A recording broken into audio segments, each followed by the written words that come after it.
एक दिन घूमते घूमते वे अपने जन्म स्थली पर पहुंचे, और जब वे अपने जन्म स्थान में पहुंचे तो वहां पर वे अपने घर में रुके। जैसे ही वे विश्राम करने के लिए लेटे कि उन्हें बहुत प्रकार से आकृतियां दिखाई देने लगी। सकृन्मेषः सकृद हस्ते, एकदम से उन्हें कभी गधे की आकृति दिखाई देती है, कभी हाथी की आकृति दिखाई देती है।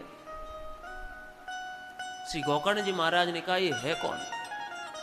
उन्होंने अपने हाथ में जल लिया और जल को लेकर के जैसे ही उस आकृति पर मंत्र पढ़ के जब वह जल मारा तो वह आकृति से उन्होंने पूछा तुम कौन हो? अब तुम्हें बोलने की सामर्थ्य प्राप्त हो गई है।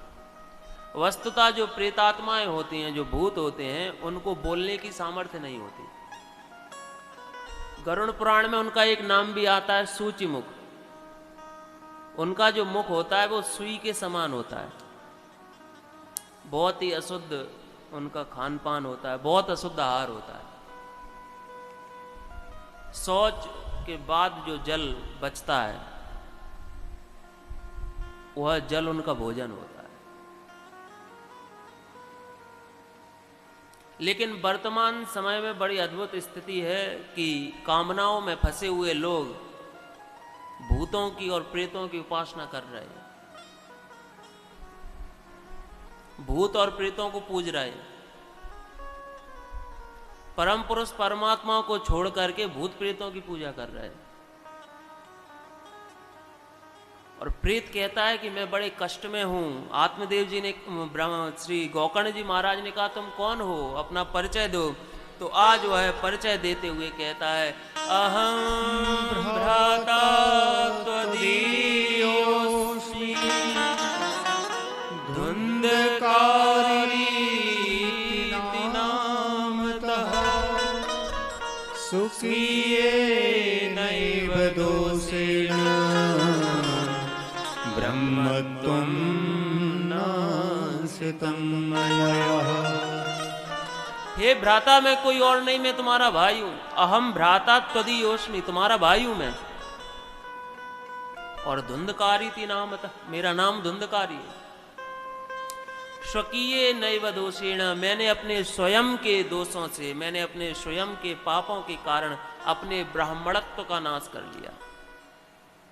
ब्रह्मत्वम नाशितम मया, मैंने अपने ब्राह्मणत्व को नष्ट कर दिया, मैंने स्वयं का नाश किया है। कोई किसी का नाश नहीं करता, हम स्वयं ही अपना नाश करते हैं। हे भ्राता मैं बड़ी पीड़ा में हूं, मैं बड़े कष्ट में हूं, मुझे इस योनि से, प्रेत योनि से मुझे मुक्ति दिलाओ, कुछ भी करो। श्री गोकर्ण जी महाराज ने कहा कि यह कैसे संभव है कि तुम अभी तक प्रेत हो? मैंने तो तुम्हारे नाम से गया जी में श्राद्ध कर दिया, तुम्हारे नाम से मैं जिस भी तीर्थ में गया, पुष्कर, प्रयाग, सब जगह मैंने तुम्हारे नाम से श्राद्ध किया है, फिर भी तुम प्रेत कैसे रह गए? तुम्हारी मुक्ति क्यों नहीं हुई? वह प्रेत कहता है गया श्राद्ध सतेनापि मुक्तिर्मे न भविष्यति। वह प्रेत कहता है कि एक बार आपने श्राद्ध किया है गया जी में, अगर कोई इसी प्रकार से मेरा नाम लेकर के 100 बार भी श्राद्ध कर दे तब भी मेरी मुक्ति नहीं होगी। गया श्राद्ध सतेनापि मुक्तिर्मे न भविष्यति। इसी प्रकार से यदि मेरा श्राद्ध होता रहा तो 100 श्राद्धों के बाद भी मेरी मुक्ति नहीं होगी। इसलिए हे गोकर्ण जी महाराज आप कुछ और उपाय करें। श्री गोकर्ण जी महाराज ने प्रातः काल होते ही बड़े बड़े विद्वानों को बुलाया, विद्वानों से पूछा शास्त्रों में बताओ ऐसा कोई विधान हो तो जिस विधान के करने से इस प्रेत की मुक्ति हो जाए।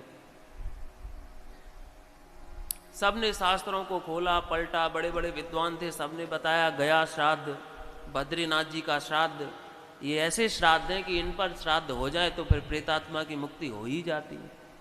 प्रयाग का श्राद्ध, त्रिवेणी संगम का श्राद्ध,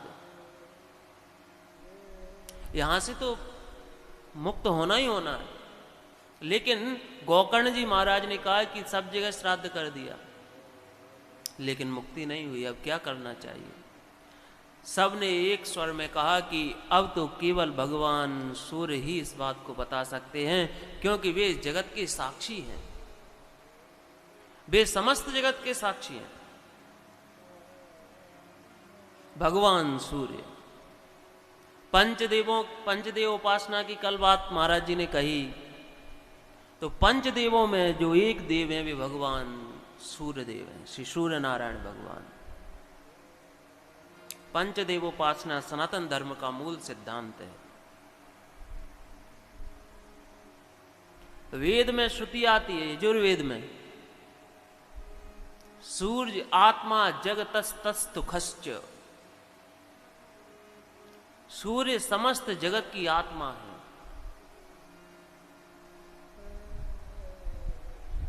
सूर्य साक्षात शिव, सूर्यदेव साक्षात भगवान शिव है। वस्तुतः ये जो 5 देव हैं, ये पांचों देव एक दूसरे की आत्मा है, इनमें कोई अंतर नहीं। श्रुति की दृष्टि से भी, पौराणिक दृष्टि से भी, और संतों के वचनों की दृष्टि से भी। तो आज भगवान सूर्य को प्रणाम करते हैं और भगवान सूर्य से प्रणाम करके कहते हैं, तुभ्यं नमो जगत साक्षी।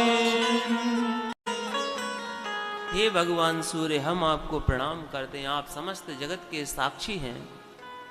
इसकी मुक्ति का उपाय बताइए, इसकी मुक्ति का उपाय क्या है? और जब भगवान सूर्य से इस प्रकार से प्रार्थना की, तब भगवान सूर्य ने कहा, श्रीमद्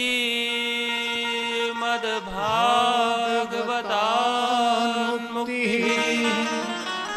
सप्ताहं वाचनं कुरु इति सूर्यवचः सर्वै धर्मरूपं तुभीश्रुतम्। बोले अब इसकी मुक्ति का यदि कोई उपाय बचता है तो वह उपाय है श्रीमद् भागवतान मुक्ति ही। सप्ताहम वाचनम कुरु, यदि इसके निमित्त सप्ताह श्रीमद् भागवत महापुराण का पारायण कराया जाए तो निश्चित रूप से इसकी मुक्ति हो जाएगी।